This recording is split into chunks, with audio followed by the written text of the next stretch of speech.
Magandang hapon, Tom. Ano bang mga lugar ang pinaka-tinututukan sa ngayon ng mga government agency?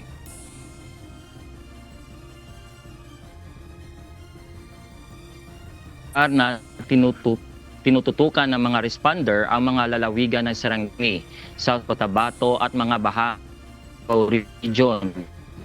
Pinakamaluba pa rin na tuha ng General Santos City kung saan ilang gusali at establishmento ang nagtamo ng matinding pinsala.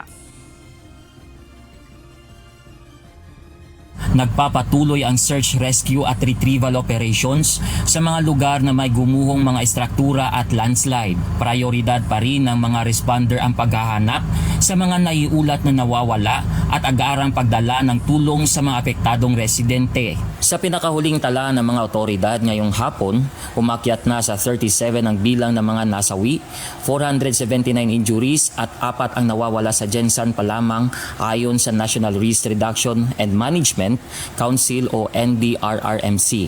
Samantala, nananawagan ang mga otoridad sa mga residente sa mga apektadong lugar na umiwas muna sa mga gusaling may pinsala dahil nagpapatuloy ang mga aftershocks. Pinayuhan rin ang lahat na manatiling nakaalerto habang patuloy ang rescue at recovery efforts sa buong Mindanao. Nakatuon din ang mga responders sa pagbibigay ng agarang tulong sa mga komunidad na matinding naapektuhan ng kalamidad.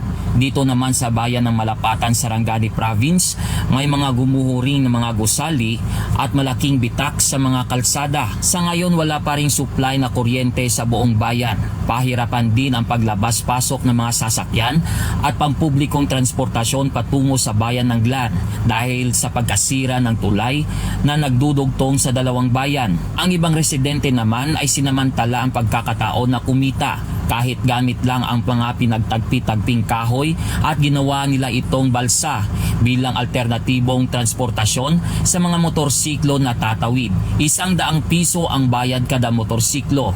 May ilang bahay din na mga gumuho dulot ng pagyanig. Isa na dito ang bahay ni Rawa Gubak na anya ay 2 beses nang napinsala ng lindol ang kanyang bahay.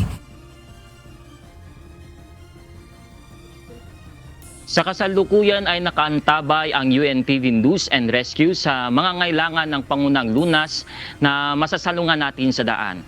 At yan muna ang latest mula po dito sa Sarangani Province. Balik po dyan sa inyo, June, sa studio. Maraming salamat, Tom Ureta.